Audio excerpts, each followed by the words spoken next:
Square Pegs followed two awkward schoolgirls trying to get in with the cool kids. It helped launch Sarah Jessica Parker, won over critics, but CBS killed it after 20 episodes. There was a war behind the scenes, drugs were reported around the set, and a member of a band later claimed there were hardly any virgins there. This is the mad failure of Square Pegs. By the early 80s, series creator Ann Beatts had written for National Lampoon and spent 5 seasons on Saturday Night Live. But after she left, an MGM remake of The Woman fell apart and she still didn't have her own show. That changed when her agent Frank Cooper assumed she must have been really popular at school. He was miles off though. Beatts told him she had been skinny, wore glasses and never fitted in. A proper square peg. Cooper had a light bulb moment and told her that was the kind of show she needed to write. So she turned herself into Paddy Green and her childhood best friend into Laura Hutchinson, who start high school with one thing on their mind: get in with the right crowd. Cooper started shopping the idea around and booked meetings with CBS and NBC. The meeting with CBS came first, and Beatts compared the show to the many loves of Dobby Gillis, only this time 2 girls would be at the centre. By pure luck, Dwayne Hickman, the man who played Dobby, was now a CBS executive sitting in the same room. He and the suits around him liked it, but they had one question: did a modern teenage show mean sex, drugs and rock and roll? Beatts told them Patty and Lauren would want all 3, but they wouldn't be getting much of any of them. That was enough for CBS to offer to buy the show, so Beatts and Cooper cancelled the meeting with NBC. But Beatts wasn't planning to hand the show over once CBS bought it. She wanted control of the whole thing. The network gave her plenty of room, and when the production companies started circling, Beatts chose Norman Lear's company Embassy, as they agreed to cast real teenagers. She also wanted a real school instead of a bright sitcom, so they took over the closed Excelsior High School in California. It looked right, but it cost more and made the show harder for Embassy to control. That put Beatts and Embassy boss Michael Grade on opposite sides before filming had even begun. Meanwhile, Beatts went on and wrote the pilot, which introduced Paddy and Lauren on their first day at high school, convinced all they had to do was find the right group and force their way in. That became the series. Lauren would find another way into the popular crowd, Paddy would get dragged along, and their own plan would normally knock them straight back out. Now Beatts wanted the cast to look as young as their characters, so she and casting director Eve Branstein started looking for the real thing. The search went nationwide, and the first person Beatts saw at the New York auditions was 17-year-old Sarah Jessica Parker. But Beatts thought she was too pretty for Patty, so Branstein put a pair of heavy empty glasses on her. Parker then came back several times and got the part, but eventually decided she didn't want to leave theatre for a weekly TV show. So she kept asking for more money, hoping the producers would say no. They didn't. The offer was so good, Parker gave in and became Patty Green. That left the other half of the friendship. Amy Linker was 15 and had already been a regular in the short-lived comedy Lewis and Clark, but Beatts wasn't convinced straight away. She called Linker back several times before giving her the part of Lauren. With both the leads in place, the high school still needed enough pupils to make it feel like a real school. John Fimia originally auditioned for Johnny Slash and got the part, but that changed when Merritt Buttrick came in. The producers gave Johnny to Buttrick and asked Fimia to read for the role of Marshall instead. Tracy Nelson and Claudette Wells had to win their roles as a pair. Actresses were matched together to read for Jennifer and LaDonna, and the competition included Janet Jackson with another actress Nelson never named. According to her, she and Wells beat them and got the parts. Once all of that was set, Beats used her Saturday Night Live connections to bring in people like Bill Murray, Don Novello, Martin Mull, and Leave It to Beaver star Tony Dow as guest stars. But Beats didn't stop with actors. She started casting bands as well, turning the music into part of the show itself. The first band was the new wave group called Waitresses. They performed the theme and turned up at the school dance in the pilot, while composer Tom Scott handled the pilot's score and musician Paul Schaefer added extra music. With all those bands turning up, Square Pegs wasn't exactly short on energy, but you might be, especially if you're feeling knackered and not recovering properly. So Oxford Natural, the creators of Optimum Day and Optimum Night, a supplement stack made to support your energy, metabolism, and cravings during the day while helping you relax, recover, and sleep better at night, are offering you a huge 70% discount off your first order when using the QR code on screen or code DREEL. I'll be honest, I've been using them for the past few weeks now, and combined with my diet, I've lost a bit of weight. So these do help. Meanwhile, Square Pegs was going to need all the help it could get. CBS put Square Pegs on Monday nights in September '82, and on its first night it actually won its slot, but it never managed to do it again.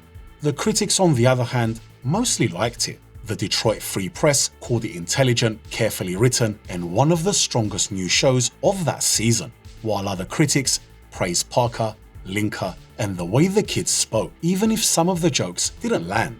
But the real problem was who was watching. Square Pegs found younger viewers, but CBS had built Monday nights around MASH, and not enough older viewers were turning up for a high school comedy. And the audience wasn't the only problem.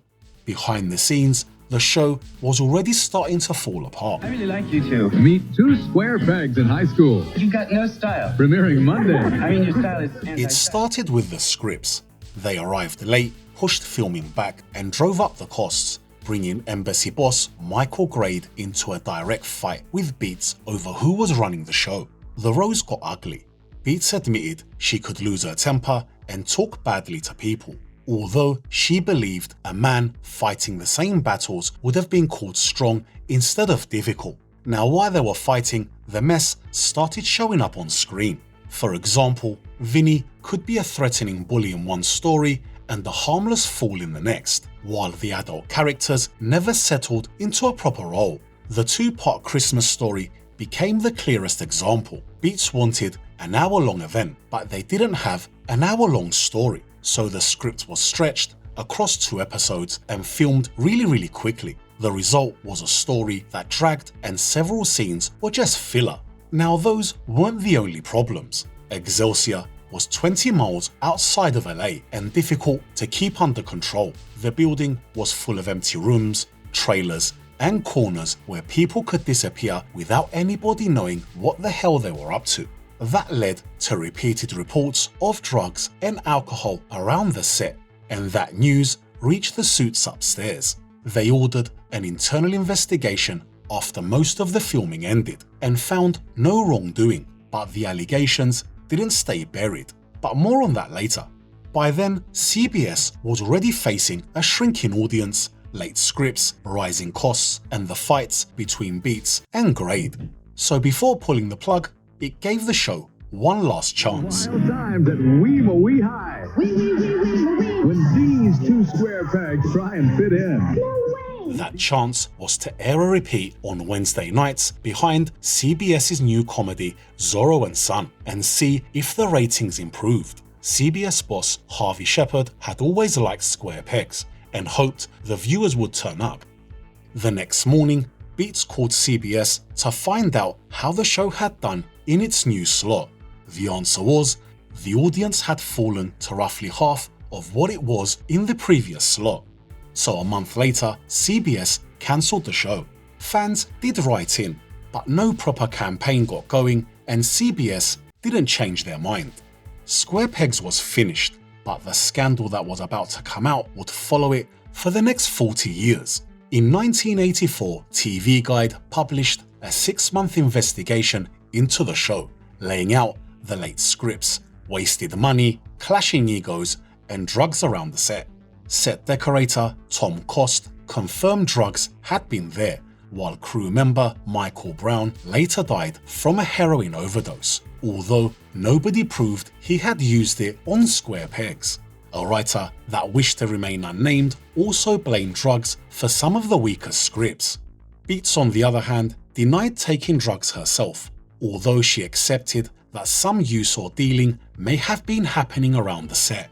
The article arrived too late to kill the show because CBS already did, but from there on, the drugs and chaos became the story people remembered. The show, though, wasn't gone. In 1991, USA Network brought Square Pegs back in reruns, and from there it moved through Nike at Night, TV Land, MeTV, and decades. Now, getting it at home took longer. Sony released the complete series on DVD in 2008. A year later, the drug story came roaring back. Gerald Casale, who appeared in one episode, described some of the young performers as out of control and suggested there were hardly any virgins on set. By 2011, he narrowed the story down and claimed drugs and alcohol had been kept in some actors' trailers, but admitted the sex parties were stories he heard rather than anything he witnessed. He also said Sarah Jessica Parker wasn't involved. Stephen Elvis Smith, John Caleri, and Tracy Nelson all denied that minors were using drugs, although none of them claimed that every adult on set was clean. While people were still arguing over what happened on set, Mill Creek released the complete series again on DVD in 2014. Now, for fans who want to add the series to their collection, I've added a link in the description below, and there should also be a card popping up on screen to help you check it out. By then, of course, the cast had already gone in completely different directions. We all know Sarah Jessica Parker became really famous from Sex and the City, leading fans to joke that Paddy Green had simply grown up. Amy Linker left acting and became a psychotherapist. But the idea behind Square Pegs kept going. The same kind of high school story built around the kids outside the popular crowd later turned up in shows like Freaks and Geeks and Pen 15. Now, as for my own take on it, I've never seen this show before, and honestly, I can't remember if this was shown back in Cyprus when I was a kid. Of course, I watched a couple of episodes so I can make the video. What can I say? It's alright, it's just not my cup of tea. I don't think that I would have got into it if I watched it when I was a kid, but that doesn't make it a bad show. It's just not for me. And we're not done yet. Next time, we take a look at another classic series. Until then, why don't you check out our previous video on Kung Fu, The Legend Continues.